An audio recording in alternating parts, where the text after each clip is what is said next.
잘 들으세요, 여러분. 잘 들으세요. 이번에 윤석열이가 대통령이 당선되고 정권이 바뀌어지는데 우리 할아버지의 영상이 1등 공신을 했어. 이 할아버지의 영상이요, 보통 큰 역할을 한 것이 아닙니다. 이해되십니까? 네, 할아버지하고 다시 짧게 한번 인터뷰를 할 테니까, 야, 할아버지도 물 한 잔 가져와라. 그렇지. 그러니까, 아, 거기 있구나. 자. 할아버지, 잘 계셨어요? 예. 건강은 어떠시고? 건강은 그저 이 팔이 좀 마음에 안 들고 다리가? 정치는 그저 뭐 예전이나 똑같답니다. 저 자유통일 하는 거 한번 보고 하늘나라 가셔야 되지. 아, 그렇게 하면 좋죠. 그렇죠. 그런데 올해 연세가 몇 살이시죠? 97세입니다. 그러니까 97세라고 그러면은 흔히들 너 몇 살 먹었어 그러면 80살 먹었어 이러는 거니 1926년생입니다. 그러니까 뭐가 하면은 뭐 요새 말썽이 많아요. 홍보om들 할 놈 때문에. 홍보운동 때문에 꼭 이제 이따가 나중에 차근차근 하기로 하고. 그런데 어디서 태어났어요? 출생은 전라북도 진안군 성수면 중길리 만덕산 자락의 박씨 문중에서 태어났습니다. 그러면 할아버지가 해방될 때 있죠. 해방될 때. 예. 45년 해방될 때. 예. 그때 연세가 몇 살이었어요?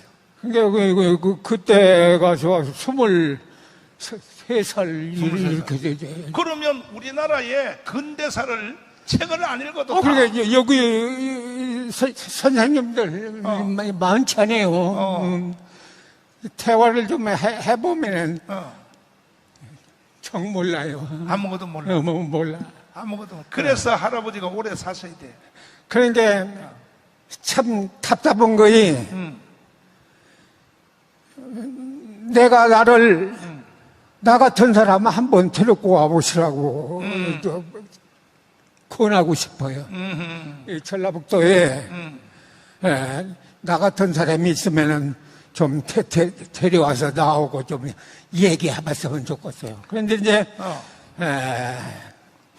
많이 제가 음으로 양으로 뭐가 하면 접촉을 많이 해요. 자, 그런데 지금 그때 해방될 때 연세가 22, 셋 됐으니까 그때 해방될 때에 할아버지가 20대 초반이니까 그때에 해방됐은 그 과정을 다 그때 보셨죠? 우선 첫째가 뭐가 하면은 이승만 정권을 타도하는 것이 목적이에요. 자, 조금 이따 하고 조금 이따 하고 일단은 그 해방되기 전에 할아버지는 뭔 일을 했어요?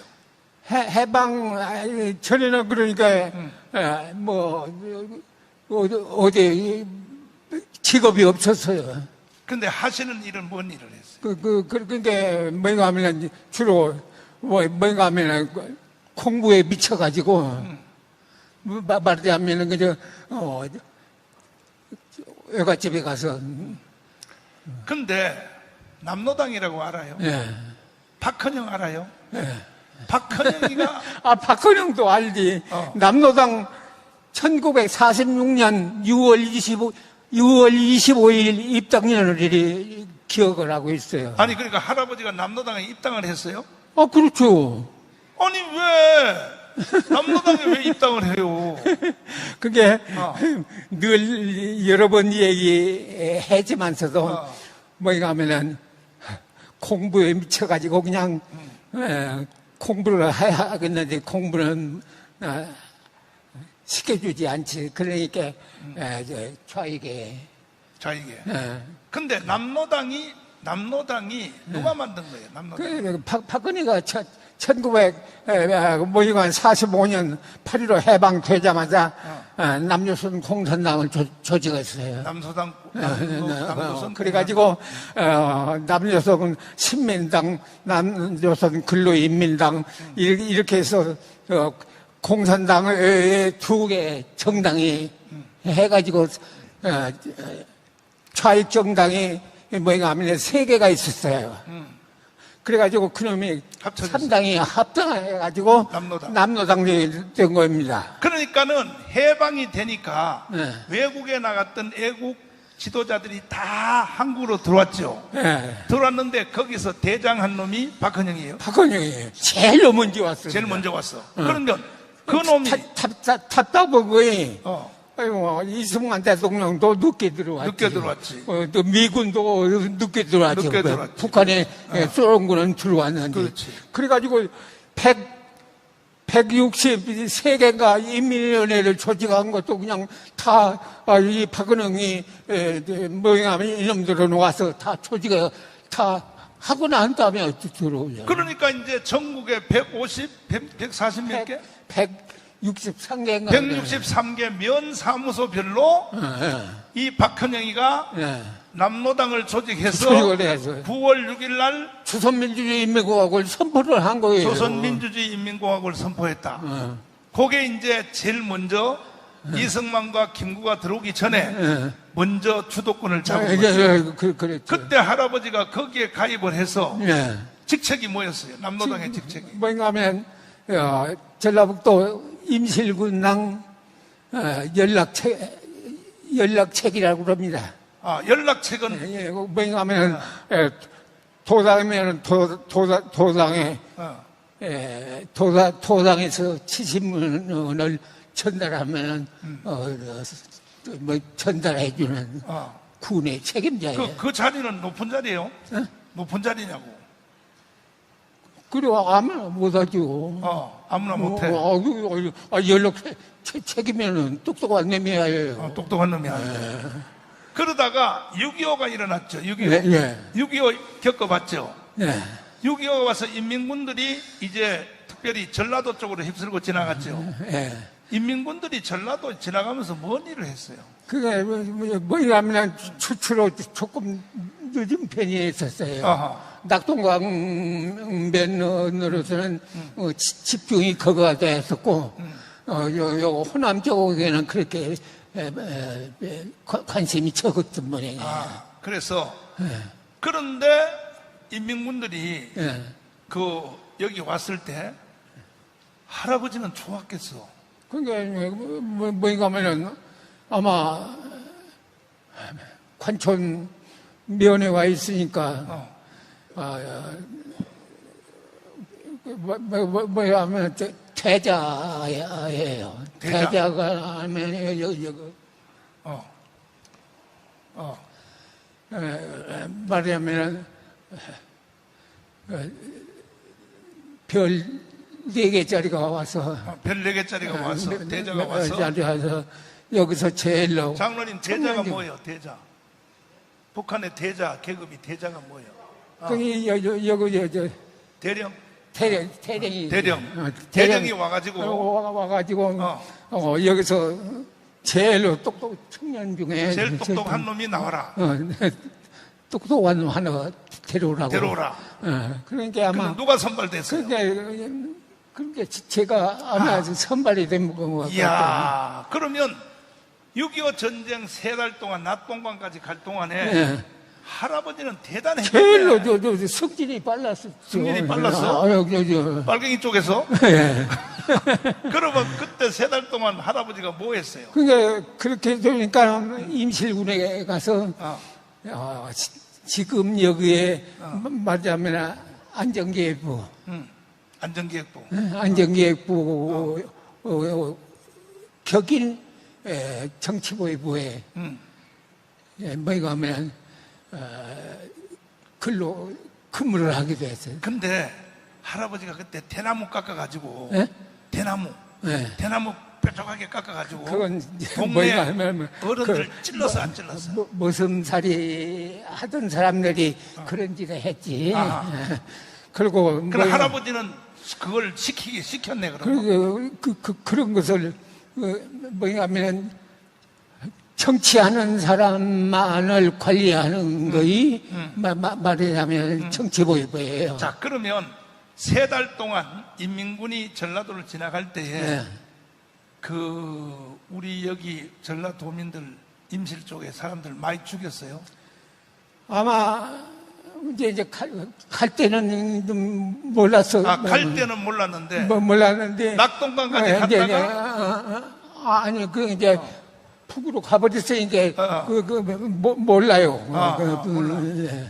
그 뭐냐면 국군들이 후퇴했을 적에 죽은 사람이라든가 그런 사람은 알아도 얼마나 후퇴하면서 그놈들이 얼마나 죽이는가 그건 잘 몰라요. 그런데 할아버지 임실 쪽에서도 죽은 사람이 있어요. 갔다 와서 여기 남파주에 와서 알아보니까 아마 임실군에서 내가 알고는 한 360명 300명 가까이가 죽었다. 그러면 할아버지가 왜 인민군을 따라 북한으로 왜 올라갔어요? 정치보위부에 근무한 사람이라고 그러면 그때 여기 살아남을 수가 없어요. 그러니까 남로당에 가입해서 정치보위부 활동을 했기 때문에 그 당에 근무한 것보다도 더해요.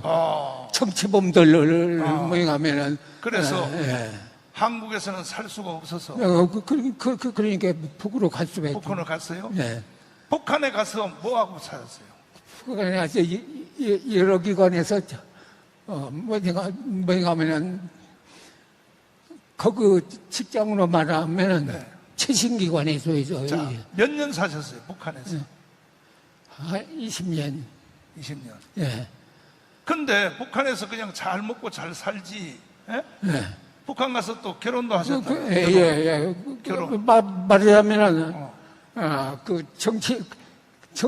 여기서도 정치보위부에 있었던 것도 마찬가지로 저 위에 가서도 정치보위부에 좋은 기관에 있었고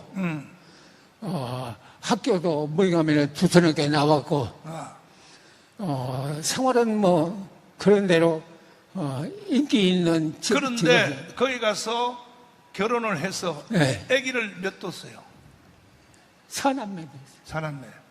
그러면 행복하게 잘 살면 되지. 왜 간첩으로 한국에 왜 오게 됐어요? 흔히들 그런 질문을 많이 해요. 그렇지. 그건 자기 마음대로 못하니까. 자기 마음대로 못해.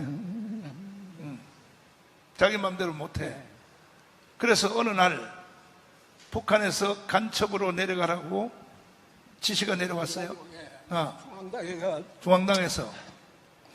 중앙당에서 뭐냐면은 소환장이 내려와가지고 김일성 정치군사대학 4년을 나왔습니다. 4년 나왔어.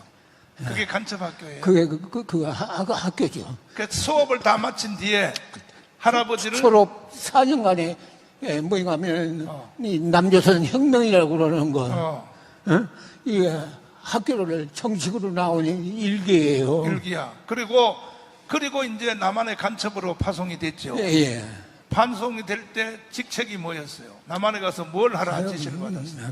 그게 뭐냐면은 1968년도 당중앙위원회 6월위원회 결정이에요. 우리나라로 말하면 국회하고 똑같네? 거기서 결정을? 아니에요. 그러면? 당이 결정하고 행정이 결정한 거예요. 이거고 완전히 달라요. 모든 북한의 기관들은 당이 우선이에요. 당 결정이 받아야 하니까. 그래서 남파 간첩을 할 때 68년도에 내려왔어요? 예, 68년. 근데 그렇게 북한이 주의를 하고 절대로 엄마를 만나면 안 된다 그런데 왜 한국에 와서 엄마를 왜 만나러 갔어요? 그건 뭐냐면은 애당초 여기 올 적에 말하자면 근거지를 철저히 준비를 못한 것이 큰 결함이에요. 그래요. 근거지. 내가 숨어서 활동할 수 있는 것을 그것을 무엇을 해야 하는지 그것을 생각하지 않고 뭐인가 하면은 가서 내가 그만 만들어라. 그런 조건이 되어버리니까 뭐인가 하면은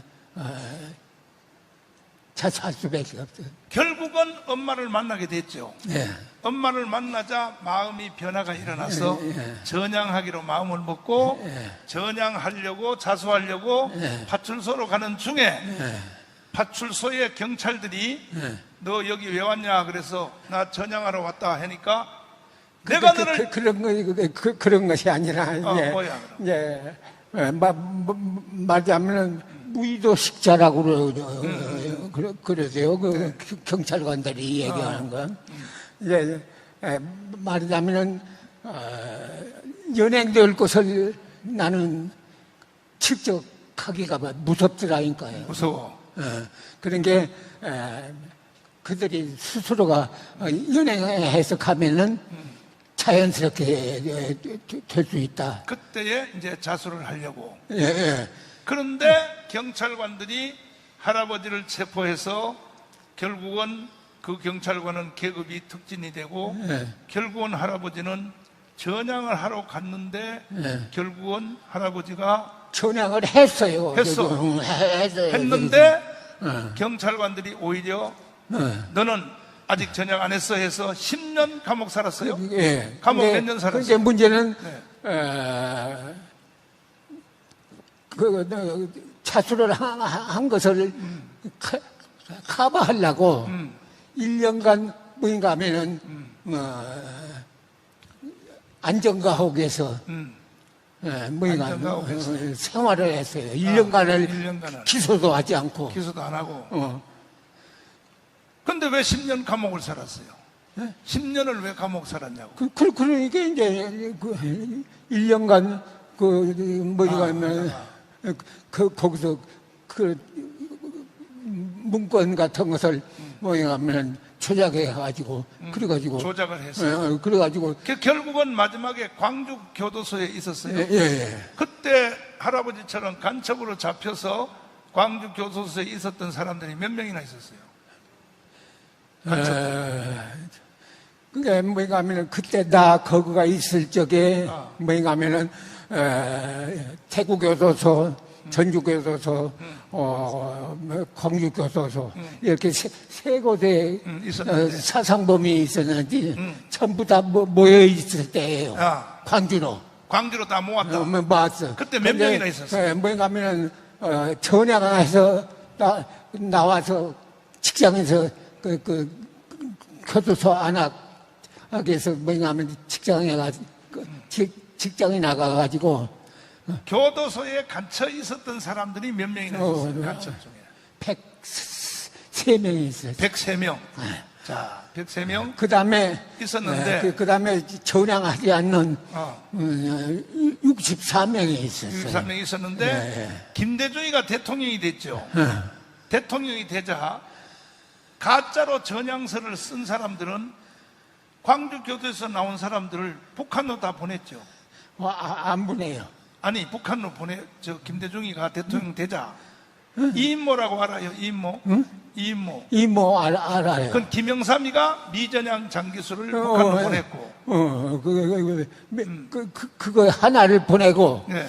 그 다음에 뭐인가 하면 김대중 정권이 들어서가지고 64명이 뭐인가 하면 가석방 해가지고 가석방해서 북한으로 64명 보내가지고 조선민주주의 인민공화국 영웅들이 다 됐어요. 영웅들이 다 됐어. 64명을 북한으로 보냈다. 그것만 봐도 이 김대중이라는 놈이 어떤 것이라는 거 뻔한 것 아니요. 뻔한 거 아니야. 말하면 가석방이라고 그러는 거 그렇게 못하지 않아요. 근데 할아버지도 그때 전향서를 쓰고 나왔는데 103명이 먼저 번엔 102명이라 그때 나왔는데 나중에 보니까 광주 사태가 그럼 다 거짓말이고. 다 거짓말이고 광주 사태가 103명 중에 진짜 전향한 사람. 그 교도소 안에서 뭐인가 하면 이제 직장에 다 뭐 목공이나 목공이 맞아. 일을 하는데 맞아. 103명이 일하는데 내가 그 정복에도 있었고 그러니까 요놈은 전향이 가짜다 하는 것을 가짜다. 다 알 수가 있어요. 알 수 있어. 그런데 그 중에 나오고 구례에 있던 한 사람하고 내 친구가 돼야지. 그 두 사람만 진짜 전향을 하고 그거 다 나머지는 다 가짜 가짜. 전향을 쓰고 나왔는데 광주 사태가 딱 일어나니까 그때 거기 다 참가했어. 광주 사태가 일어나니까 가짜로 전향하고 나왔던 사람들이 광주 사태의 전면에 다 나서더라. 그때 저 새끼들이 가짜로 전향했다는 걸 알게 되었다. 그 얘기죠. 그랬죠. 그러면 광주 사태를 일으켰을 때 사실은 제일 앞장선 사람들이 그 광주 교도소에 gat혀 있었는데 가짜로 전향서 쓰고 나온 놈들 전국에서 모여가지고 그 놈들이 광주 사태에 제일 앞잡이 노릇을 했어요. 그렇게 해서 다 문서는 있어도 자기 자율이거든. 자, 지금 시간 관계상 할아버지 제가 물어보겠습니다. 이렇게 가면 대한민국이 망할 것 같아요? 살 것 같아요? 그러니까 내가 이 얘기를 며칠 전에 이 얘기를 했어요. 나는 그냥 목사님의 이번에 혁명을 해야 한다. 그렇지. 그것도 다 읽어보고요. 그런데 솔직히 말하면은 그 뭐냐 하면 크구파로 몰릴 것 같아요. 크구파로. 맞아요. 그러니까 이 얘기를 못했다가 한번 이 얘기를 했어요. 그러더니 크구가 아니냐. 그러면 당신은 뭐인가 하면 8.15 해방, 그 남조선 관계를 모르지 않느냐. 모르면서 극으로 못다는 것도 참 이상하죠. 더 자세히 물어보면 지금도 할아버지 같은 간첩들이 남조선에 많이 있어요, 없어요? 간첩 소굴이에요. 간첩 소굴이에요? 소굴이 돼가지고 뭐냐면 아주 애미 간첩을 못 잡으면서 새끼 간첩 잡으라고 그러거든요. 쉬운 말로. 근데 지금 윤석열 대통령 애미 간첩 뭐냐면 김대중 애미 간첩. 김대중이가 간첩의 애미요? 그게 간첩이라고 그러면 남조선 혁명가예요. 혁명가야. 남조선 혁명가로 간첩이라만 하지. 그렇지만 간첩이다 그 소리가 난다 나는. 이 말을 또 안 하고 지나갈 수 없는데 할아버지가 북한에서 난파될 때에 김대중을 도와라 이 지시를 받았어요. 그거 틀림없는 나한테 얘기한 소리니까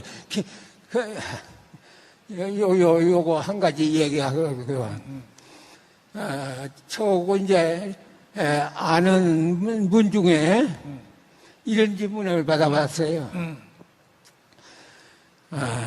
당신이 이것은 빨갱이다 하는 것을 알고 있던 사람이 있다면은 그 다음에는 다른 사람에 의해서 저 사람은 빨갱이였었다 하는 것을 알고 있는 사람이 두 사람만 얘기해달라고 해요. 자, 그래서 이름이 빨갱이라고 그러는 것을 70년 전에부터 뭐 알고 있어. 그 김대중이가 틀림없는 빨갱이라는 거 알고 지냈고, 그 다음에 하나는, 남한테 이건 빨갱이인데, 빨갱이냐고라는 것을 내가 남에 의해서 알고 있는 사람. 자, 그런데 할아버지가 김대중을 도와라 그랬는데 김대중이가 대통령이 됐단 말이야. 대통령이 될 때 할아버지는 마음이 어땠어요? 김대중이 대통령이 될 때. 아주, 뭐가 하면, 1980년도 오니까, 내가 전황 뒤에 사건이. 그러니까 김대중이가 대통령이 됐잖아요. 대통령이 될 때 할아버지는 뭔 생각을 했어요? 생각이. 다 됐구나. 다 됐구나. 다 돼야. 아, 세상 다 됐구나. 정말로 대한민국이 이렇게 된 것이 김대중에 의해서 모든 것이 김대중 1차 혁명, 노무현 2차 혁명, 그 다음에 뭐냐면 문재인 3차 혁명, 이것이 다 그대로 이어봐서 있는데요. 그러면서 난 극우로 얘기하시라고는 몰라도 참 힘들 것 같아요. 힘들 것 같아. 힘들죠. 대한민국에 유지되기가 힘들 것 같다. 이것이 회복되기야 그러는 것이 회복되기가 힘들 것 같다. 회복되기라는 것이 이렇게 그냥 꽉 쩔어버린 것을 어떻게 처리를 해요? 이 상태로 가면 대한민국이 힘들 것 같다. 그러니까 자유우파 국민들이 일어나야 될 거 아닙니까? 자유우파 국민들이 정신을 차리고 일어나야 될 텐데. 그렇지를 않아요. 그런데 이 전라도에 특별히 전라북도. 근데 이 전라북도 형편을 다 끄고 있잖아요. 그렇지. 이제 한 가지 이야기에서 전라북도에 있는 뭐가 하면은 홍명희 부사장이라고 그러는 사람이 여기 사람이에요. 근데 그 사람이 저우회로 올라가서 성공을 해서. 그러니까 홍명희 북한 부수장이 부수장이 전라도 사람이구나. 전라북도 사람이에요. 전라북도 사람이구나. 그래서 할아버지를 잘 봐줬네. 이제 그런 사람이 좋은 학교 나오고 그래서 내가 훈장까지 받아서요. 국회의원장 삼고 공부를 잘해가지고. 그렇게 공부를 잘하고 이 학교를 졸업했으니까 이 사람을. 자, 그러면 시간 관계 때문에. 자, 이 문재인은 어떻게 보여요? 문재인은 어떤 사람이에요? 이거 문재인은 시방 그냥 털어놓은 간첩인데도 못 잡잖아요. 큰일이요. 여하튼간에 문재인 못 잡으면 대한민국 망하지 대한민국 살 수가 없어. 근데 그러면 네가 무엇을 알아서 그러냐 이렇게 얘기해. 그러면 나 같은 사람한테 물어보지도 말을 하고 가요. 나 같은 사람이 없어. 나 같은 사람이. 그런데 윤석열 대통령이 눈치를 챈 것 같아. 이제.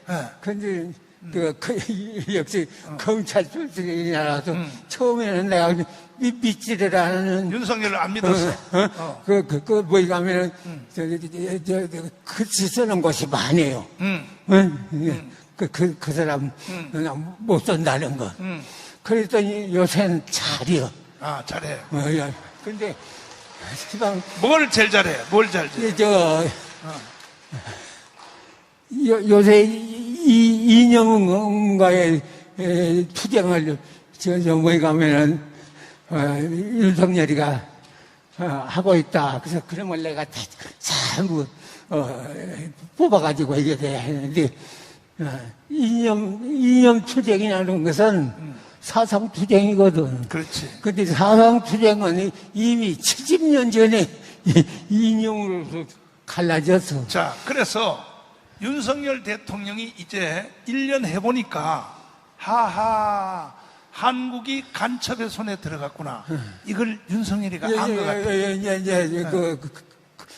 검사 출신이 와서 그러는지 요새는 마음에 쏙 드는 마음에 그래서 내가 보니까 이재명하고 이 문재인을 구속시킬 것 같아. 윤석열 대통령이 문재인을 구속시킬 것 같다고 지금. 문재인 못 넣으면은 대한민국은 존재 불가능이야. 존재 불가능이야. 솔직하게. 내가. 근데 시방,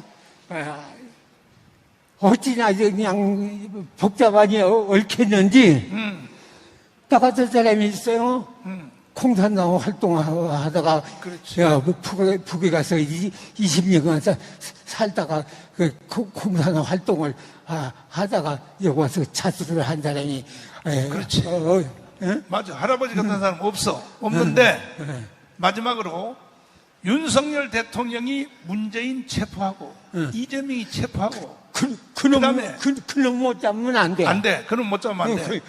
그걸 문재인은 틀림없는 간첩이라는 그런 거던데 그 책을 구체적으로 읽어보셨어요? 책? 내가 쓴 거. 책 아직 못 읽어봤어. 아이고 큰일 났네. 내가 꼭 읽어볼게. 그거 한번 이제 말로 들어보자면 문재인이 어떤 놈이란 것을 할아버지 쓴 책을 내가 그때 뭐야 뭐야 스님이 말씀하시면 거. 그렇지. 근데 그 윤석열 대통령이 문재인도 구속시키고 사형도 시키고 하기 위해서 밑바닥에서 지지 세력이 일어나야 되는데 윤석열에 대하여 그래서 내가 그걸 만들려고 전국에 다니면서 천만 조직을 하는 거야. 윤석열이 일을 잘하기 위해서 하는데 이 전라도가 제일 말을 안 들어. 내 말을. 그럴 수밖에 없어. 여기는 100명이면 한 10사람밖에 안 돼. 100명 중에.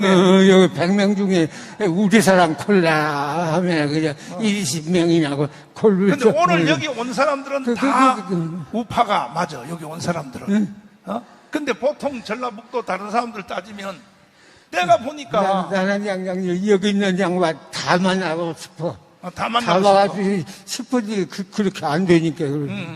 그래서 반드시 내가 1000만 명을 조직해서 문재인 이 새끼를 깜빵에다 쳐넣으려고 그래, 내가. 그럼 꼭 그놈을 잡아야 돼. 그놈을 잡아야 돼. 왜 그런가 하면은, 문재인을 놓치버려서, 문재인 진짜 백일을 문재인, 놓치는 게 있어. 문재인, 김대중? 아이고. 정말 5.18. 5.18. 이놈은 떨구지 않아서 죄져버리셨으니까. 이놈을 인간을 파악을 못해서 이 대한민국 사람들이. 그래가지고 이 나라가 이렇게 되었는데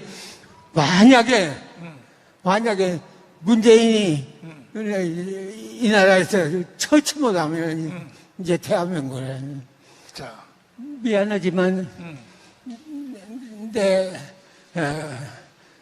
지난 97년간은 뭐이 가면 체험과 그 생활을 통해서 한 것이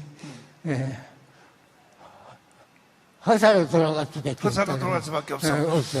할아버지 내가 근데 몇 년에 이 뭐인가 하면 목사님이 말씀이 참 오라. 내가 그러니까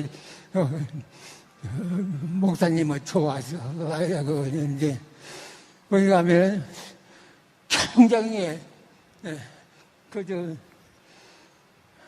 아까 그 목사님이 할아버지 시간 관계상 이제 다음에 또 우리가 너하라 TV에서 하기로 하고 마지막으로 여기 있는 전라북도 여기에 애국 동지들한테 말씀 한마디 해주세요. 여러분들이 이렇게 굉장히 많이 오시네요. 숨어서 애국투쟁 하시지 말아요. 잘 들어요. 숨어서 애국투쟁하지 말고 어떻게 하라고 그럼? 그냥 1000만 명 이번에 난 그것을 성공의 별이라고 생각을 해. 목사님 1000만 명. 뭐하면 공개적으로 하라 이 말이지. 애국운동도. 이렇게 하면 뭐냐면 아주 좋은 말씀은